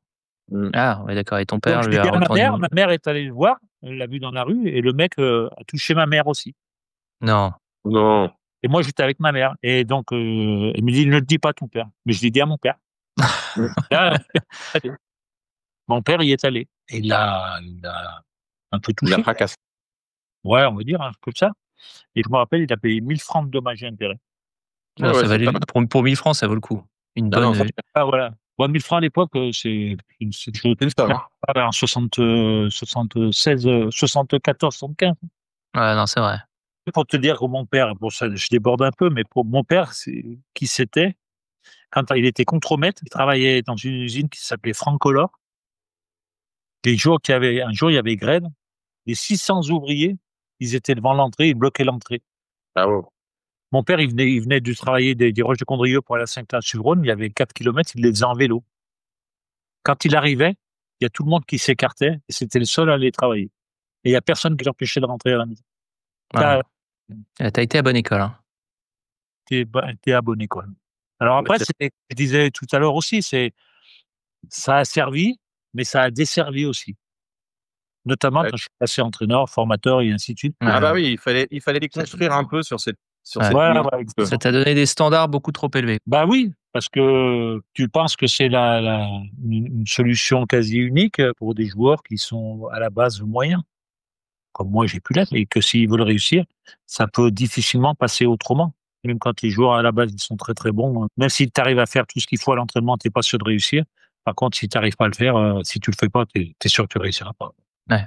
Voilà, quoi. Mais bon, voilà, c'est Ah oui, carrément. Ah bah oui. toutes ces péripéties, C'est un peu ton héritage au foot, ce que ta carrière, c'est-à-dire le fait que tu es parti comme ça et que tu es un underdog toute ta carrière, c'est un peu ce que tu laisses. je sais pas, Moi, je sais qu'il a fallu beaucoup d'efforts, beaucoup de sacrifices. Il a fallu que je fasse des choses hors normes, comme quand j'allais en cure à Merano tous les 2 ans. Ouais. Ouais, Ah, je croyais qu'il y avait que Darcheville qui allait à non, Merano. c'était à Merano. Alors d'abord, j'allais à Soldat Sulden, Ouais. qui est 2200 mètres dans le Tyrol italien. Je m'entraînais avec euh, Gustavo Toeni. Non, Rolando, c'était son frère qui avait un magasin de sport et qui courait après les chamois. Moi, je croyais que j'étais un monstre physique. Lui, il courait après les chamois. Ah ouais, Donc, ok. puis après, j'allais à Merano quand Henri Chenot il est descendu à Merano. Pendant 10 jours, je faisais une cure de désintoxication alimentaire, de tout, de régénération. Et après, Bah j'étais un... après les 47 sangliers que tu t'étais empiffé Ouais, ouais, pendant ouais. l'été, t'as Ah, mais je intérêt prenais pas de à. poids, je te rassure. Hein. Faut pas prendre ton cas pour une généralité. Hein. Moi, je mangeais, mais je m'entraînais. Hein. Donc, non, non, je prenais pas de poids, mais tu fais tellement des lactates, de l'acide Ouais. lactique et compagnie. Il y a des moments où tu arrivais, tout ça. Je me souviens, je faisais mes 10 jours de cure, je descendais à Monaco, je revenais à Monaco dans le club. J'avançais pas pendant un mois. Puis après, Ah, wow. t'étais un avion pendant toute la saison. Hmm. Avion pendant toute... Tu sais que moi, pour l'anecdote encore, Henri Chenot, ça vous parle, Henri Chenot? Ouais. C'est celui qui faisait les cures à Merano, là, les allées, tout ça. Bah, Guillaume en a fait plusieurs des cures, hein. Ça se voit pas comme ça, Ouais. mais il en a fait pas mal. Ouais. Bah, Bon, lui, c'est un une peu mon fois, pote, quoi. on parlait de Nîmes tout à l'heure. Lui, une fois, j'avais mal aux adducteurs. Je m'entraînais plus depuis 3 semaines. Et il arrive à Monaco. Il me dit, qu'est-ce que tu as? J'ai dit, bah, écoute, j'ai mes adducteurs qui sifflent. Il me dit que j'ai une pubalgie, des trucs comme ça. Il m'a dit, pose-toi sur la table, là, sur le ventre. Et donc, j'étais en slip et j'étais allongé sur le ventre. Il a commencé à me planter des aiguilles, une quinzaine qui partait du bas du dos jusque dans la jambe gauche et une quinzaine qui partait du bas du dos jusqu'à la jambe droite. Et il m'a dit, va t'entraîner l'après-midi. J'arrive l'après-midi à Arles-sur-Mer, un tout petit terrain sur lequel Monaco s'entraînait. Gérard Bani, il est là, il me dit, qu'est-ce que tu fais là? Je dis, bah, je viens m'entraîner. Il dit, mais t'es blessé? Il me dit, non, mais j'ai vu Gérard connaissait Henri. Il m'a dit que je pouvais m'entraîner. Je me suis entraîné pendant 2 heures dans la bouche, j'ai plus jamais rien eu. Waouh. J'ai plus jamais rien eu. Et on va jouer à Nîmes 3 jours après. C'est pour ça que je reviens sur Nîmes. Et là, je marque un but sur coup franc où dans ma course d'élan, j'étais dans ma propre moitié de terrain. Donc, je te laisse imaginer où était le ballon. Hein. Ouais, c'est Waouh. clair. Il était peut-être 3-4 mètres dans la moitié de terrain. Dans ce côté-là, de leur Moi, dans côté. ma course d'élan, tout ça et tout. Voilà, Augenthaler. Et j'ai frappé lunettes. Ah, Le gardien de but, c'était Ruchier, pas celui de... Pas Ouais. Stéphane. Pas le ouais. Stéphane. Ouais, ouais. Et donc, on mène 1-0 et Nîmes égalise sur un débordement de Claude Dussault qui s'entre en retrait et qui marque le but. Le lendemain, dans l'équipe, c'est marqué un but d'anthologie. Moi, j'étais content comme tout. Sauf que c'était pas le tien. C'était pas le mien, c'était celui de Nîmes. Le soir, Ouais, j'étais avec mon magnétophone et les cassettes VHS en disant, je vais attendre les faire 3 pour enregistrer le ouais, but. pour le voir, ouais. Ouais, c'est Bourreco, ils avaient fait grève là, le jour du match. Non, c'est pas vrai. J'ai T'as vu ce jamais vu le but à la match? télé. J'ai jamais vu ce but à la télé. Ah ouais? Ouais. Mais tu l'as jamais revu alors ton but? Je l'ai jamais revu. Alors attends, c'était Nîmes contre À Monaco, Monaco. Nîmes Monaco. Monaco, je vais regarder. On va demander à Alexandra, notre stagiaire, de le retrouver. Ouais. Alors, dernière question en ce qui me concerne. Tu as la possibilité de refaire une décision dans ta carrière, par exemple de ne pas quitter Monaco, de rester plus longtemps dans un autre club. Est-ce que tu referais quelque chose différemment dans ta carrière? Dans ma carrière de sportif complet, Ouais, j'irais jouer au tennis. d'accord. Tu Je serais laisserais allé jouer au tomber le tennis. foot pour jouer au tennis? Ouais, je serais allé jouer au tennis. Waouh, je l'ai pas vu venir celle-là, hein. Ah, tu la vois arriver. Euh, euh, j'aurais joué au tennis parce que c'était le sport individuel par excellence, parce que tout ce que je m'imposais, tout ce que je n'aurais jamais été décrié, n'aurait jamais été Mmh. critiqué, et puis j'aurais fait à ma sauce, comme je voulais, comme je l'entendais, et j'aurais réussi de la même façon. Mais c'est marrant quand tu dis que c'était crié, parce que tu me rappelles Éric Carrière, qui avait Ouais. aussi sa petite cellule d'entraîneur, de nutritionniste, et ça gênait les joueurs alors qu'il l'imposait à personne. Toi, ton régime d'entraînement, tu l'imposais à personne. Non, mais c'était quelque chose qui n'était pas courant. En fait, c'était la méthode d'une Vichy. Tu travaillais dur pour être. Ouais, t'as des fois des entraîneurs qui le disent. Tu travaillais plus dur à l'entraînement que ce que ça pouvait être en match. Moi, c'était ça, c'était mon gabarit. Il y avait tout un cocktail de choses qui faisaient que ça devait être comme ça, à travers mon gabarit, à travers mes qualités physiques, associées avec mes qualités, je dirais, tactiques, et ainsi de suite. Et puis, le fait de pas être un esthète par rapport à des joueurs qu'il y avait à mon époque, et ainsi de suite. D'avoir un profil qui sortait un peu de l'ordinaire, mais qui n'était pas extraordinaire pour la majorité. Voilà, que les standards, c'était ceux de l'époque aussi, à divers degrés. Je crois que de réussir quelque chose pour lequel tu rencontres un certain nombre d'obstacles au départ, ou un certain nombre de divergences ou de choses qui sont pas que les gens peuvent te dire, ouais, pour qui se prend, qu'est-ce qu'il croit, il croit qu'il va faire carrière, machin, patin couffin et compagnie. Patin couffin, c'est une expression de chez nous, là. Voilà. Et je pense que dans un sport individuel, même si moi je considère que le football a été individuel, est toujours un sport individuel, mais tu réussis si tu te mets au service du collectif, ce que moi je pense avoir fait, tout en entraînant les collectifs avec moi, notamment dans les équipes après celles dans lesquelles j'ai joué après Monaco. Parce qu'à Monaco, il y en avait d'autres qui étaient encore plus forts que moi pour entraîner les uns et les autres, comme Roland Courbis, comme Jeannot Petit et d'autres. Voilà, je crois que c'est pas anodin. Puis c'est aussi un pied de nez. Puis c'est surtout quelque chose qui, plutôt que d'être décrié, qui devrait encourager un certain nombre de gamins qui euh, qui veulent devenir joueurs professionnels. Malheureusement, aujourd'hui, ce type de joueur que moi j'étais, à 18-19 ans, si t'es pas en Ligue 1, tu dégages. Ouais. Alors Ouais. que moi, je suis persuadé que tu as des joueurs qui n'ont pas leur domaine de post-formation, c'est-à-dire entre 18 et 21 ans, et qu'on jette parce qu'ils n'ont pas le niveau de Ligue 1. Bien que quand tu lis l'actualité, souvent aujourd'hui, tu as des clubs prêtent des joueurs à des clubs de national et qui reviennent plus aguerris, développés physiquement, qui se sont développés au niveau de la mentalité et qui du coup reviennent. Tu as même des clubs aujourd'hui qui cassent des prêts parce que des joueurs brillent dans le club où ils ont été prêtés et puis ils ont besoin au club d'origine, quoi. Donc voilà. Il arrive un moment où je pense qu'il y a beaucoup de joueurs qui sont passés à côté de carrières professionnelles parce que ils ont été jugés trop vite, ils ont été jetés trop vite, et ils sont partis dans des zones d'ombre desquelles ils sont jamais revenus, quoi. Quand on dit qu'il y a, je sais plus si on dit il y en a un sur 1000 ou sur 800 ou sur 100, je sais plus le ratio qu'il y a sur un centre de formation, euh, qui passe professionnel ou qui fait une carrière professionnelle. Euh, Moi, je reste persuadé que c'est un ratio qui devrait être beaucoup plus important, mais à condition qu'on laisse faire les éducateurs, les formateurs professionnels là-dessus, et que les Ouais. gens acceptent. Mais ça, c'est illusoire, c'est de l'illusion, ça. Et ça a beaucoup changé aussi parce qu'à ton époque, c'était vraiment le marche ou crève. Tu disais que tu avais parfois des réactions de Gérard Banide, qui étaient très dures. Joël Batz, quand il nous racontait, les séances avec Pierre Tournier, et les débriefs qu'il pouvait avoir, ça pouvait être assez violent. On a aussi des Nantais qui nous ont raconté Coco Ciodo. Ça, c'est des trucs que tu peux plus faire, le marche ou crève maintenant. C'est parce qu'on l'interprète comme ça. Ouais, C'est parce qu'on l'interprète comme ça, c'est parce que on a des notions. Moi, je suis désolé, je lis des podcasts ou je lis des articles des entraîneurs ou des accompagnateurs de sportifs individuels. Je suis désolé, il y a très souvent il y a des entraîneurs qui sont exigeants, qui sont rigoureux, ils le font plus en douceur. Il y a des méthodes différentes les uns des autres, mais est-ce que tout le monde est conçu de la même façon pour pouvoir avoir une conception unique de l'entraînement pour réussir quelque chose? ouais, bah, c'est ça. C'est pour ça que la question Je revient. crois pas. Ouais. Je crois pas. Quand on parle de parents, est-ce que le père de Marie-Pierre, qui était très exigeant avec sa fille et tout ça, s'il n'avait pas été là, ça aurait été quelqu'un d'autre, est-ce que sa fille aurait réussi quelque chose? Je sais pas. Mmh. Je Ouais. sais pas. Parce que Non, mais les c'est pas tant la rigueur. La rigueur, je suis d'accord, il la faut, le goût répété de l'effort, et cetera, la persévérance.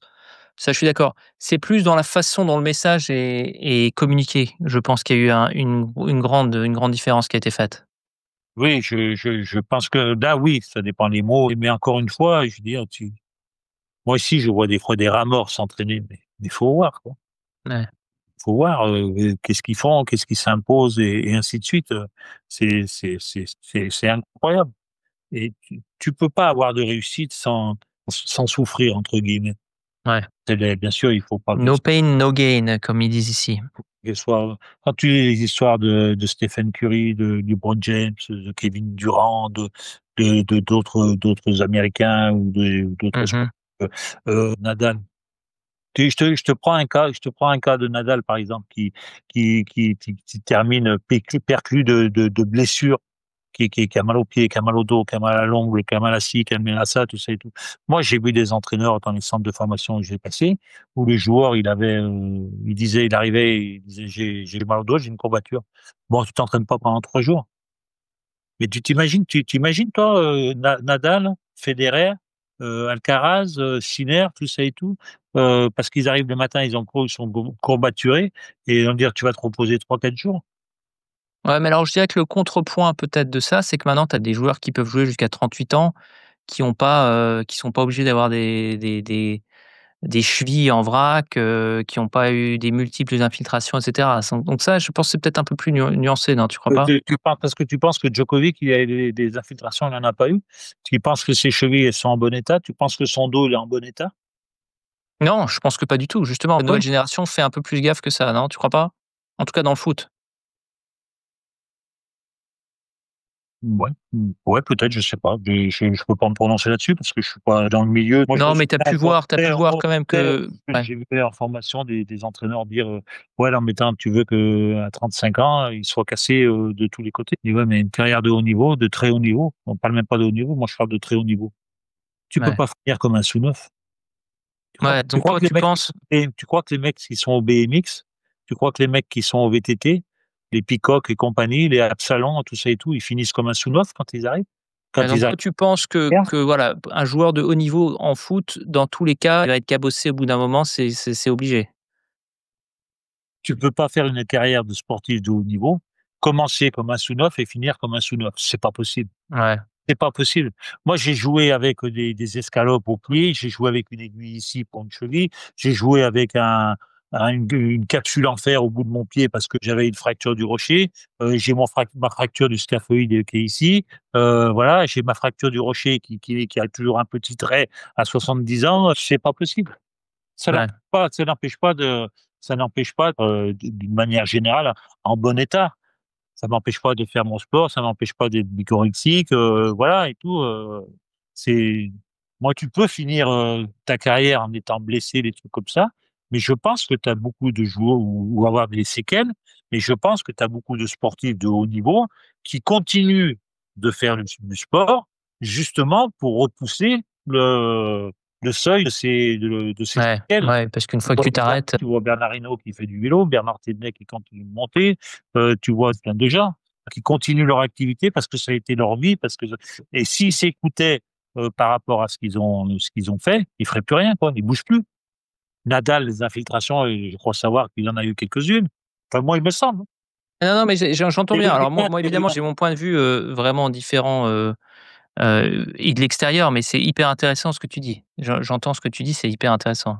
je ne vois pas comment c'est possible, là, tu pas vu le reportage de l'équipe sur les blessures des joueurs?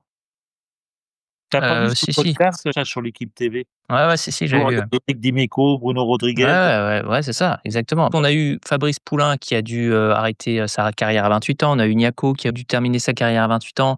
Belone qui a dû terminer sa carrière à 29 ans. Et il y en a plein, justement parce qu'il y a eu des tonnes d'infiltrations et que c'était, Bruno voilà, Rodriguez, il a été bah, malheureusement amputé, ouais. amputé, tout ça, donc voilà, c'est tout. Moi, alors après, je sais pas si c'est mon rythme d'entraînement qui m'a Ouais, tu épargné, je pense que tu avais aussi une bonne génétique. peut-être, mais si j'ai dû avoir 3 infiltrations dans ma vie, c'est dans ma carrière de footballeur, c'est le maximum. Ouais. C'est le Bah, maximum. ce qui à Moi, ton oui, poste est incroyable. À ton j'ai poste, c'est joué avec incroyable. des escalopes de poulet, j'ai joué avec des plaques en tôle aux pieds pour me protéger les trucs, j'ai joué avec des aiguilles ici. La veille de l'équipe de France, le match de Grèce, je me claque aux adducteurs.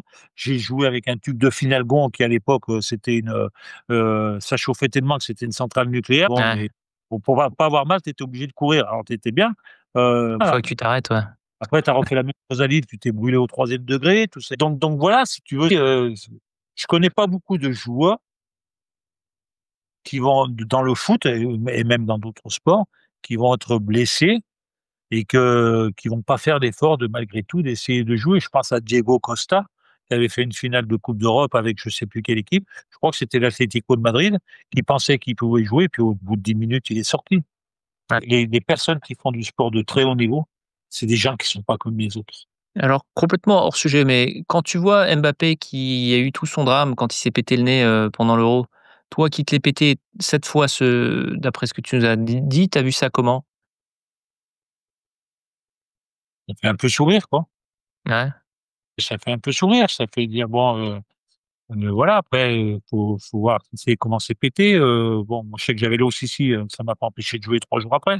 Quand je m'étais fait opérer une fois du ménisque, je rejouais 10 jours après. Aujourd'hui, tu rejoues 2 mois et demi après. Alors on va te dire: «Mais tu as rejoué 10 jours après», tu vois, à 70 ans, tes genoux, tu as plus de ménisque. Bah, écoute, hein, si à 70 ans, j'ai plus de ménisque et que les autres aujourd'hui, à 40 ans, ils ont déjà plus rien, ça me va très bien, quoi. ouais, Ça me va très bien, mais bon, c'est pas spécifique à Kylian Mbappé. Moi, quand j'étais dans les centres de formation, c'était les joueurs représentent tellement quelque chose au niveau financier, au niveau marchandise, transfert pardon, que tu te dis, que tu les protèges un maximum. ouais, Moi, j'ai eu ouais, des c'est clubs, ça, ouais. faut surtout pas aller faire des marches ou des footings en montagne. Ah bon, pourquoi? Bah, parce que la montagne, il y a les sentiers, il y a des cailloux, il y a ci, il y a ça, Ouais, risque d'entorse, ouais. l'air peut se sortir dessus. Je dis: «Oui, mais vous pouvez pas vous dire que d'un autre côté aussi, c'est formateur?» Parce que quand vous allez courir en montagne, mais dans des chemins un peu caillouteux, des trucs comme ça, vous êtes obligé de faire attention où vous mettez les pieds. Vous travaillez votre attention, vous travaillez votre concentration, vous travaillez votre proprioception, vous travaillez le renforcement de vos ligaments, vous travaillez tout ça. Ouais, Que si tu cours sur une autoroute, tu vas pas travailler grand chose, hein. Tu vas ouais, regarder le paysage, tu vas mettre les pieds, tu sais où tu vas mettre les pieds. Il y aura rien, ça sera comme un terrain de foot à l'heure actuelle, c'est un billard. C'est un peu le même schéma qui disait, des fois, il faut aussi s'entraîner sur un terrain qui est pas terrible pour avoir beaucoup plus d'attention sur les prises de balles, sur les enchaînements.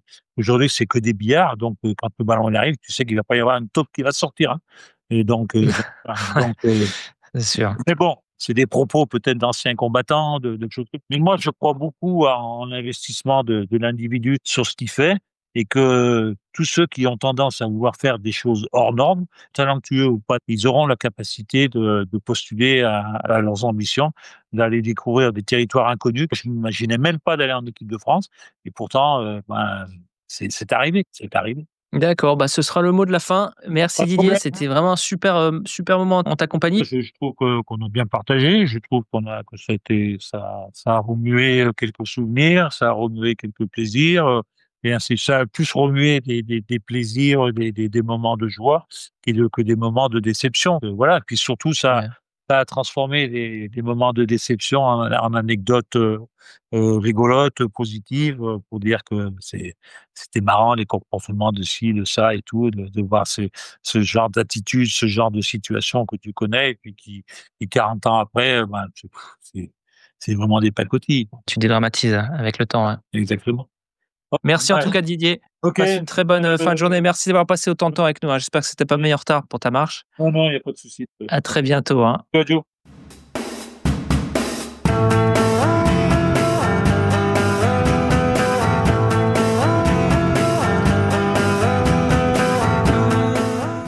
C'est la fin de notre deuxième épisode avec Didier et Christophe. On espère que ce voyage dans le foot des années 80 vous a plu. Le podcast des légendes est une production du podcast du sport LLC, produit par Michel Wertenschlag et animé par Michel Wertenschlag et Guillaume Bonamy. La musique du générique, c'est Looking at You des Tartan Rascals. Si ce podcast vous plaît, ce qu'on espère très sincèrement, s'il vous plaît, parlez-en autour de vous. C'est le moyen le plus efficace de nous aider pour que le podcast continue à grandir et qu'on puisse continuer à vous proposer du contenu de très grande qualité. N'hésitez pas à nous laisser une évaluation 5 étoiles sur votre plateforme de podcast préférée. La plus belle d'entre elles sera lue à l'antenne par l'un d'entre nous dans un prochain épisode. Alors si vous souhaitez entendre votre message diffusé dans le podcast des légendes, vous savez ce qu'il vous reste à faire. Vous pouvez nous retrouver sur les réseaux sociaux, sur Facebook, où nous avons plusieurs dizaines de milliers de fans comme vous qui parlent avec plaisir de foot nostalgie en se rappelant des anciens joueurs, des grands matchs et de tout ce genre de belles choses. Vous pouvez aussi nous retrouver sur notre chaîne YouTube, sur Instagram, sur Twitter et bien entendu sur notre site web www.lepodcastdeslegendes.com. où vous pouvez retrouver tous nos épisodes. Nous en avons plus d'une centaine, ainsi que des articles, dont ceux ultra intéressants de Johan Sonek. Vous pouvez aussi vous inscrire sur notre newsletter qui vous donnera en avant-première le nom de nos futurs invités. Donc si vous voulez des scoops, inscrivez-vous sur cette newsletter, allez sur notre site web, vous verrez, c'est très facile de s'inscrire. Merci à toutes et à tous de votre fidélité au podcast des légendes, on se retrouve la semaine prochaine.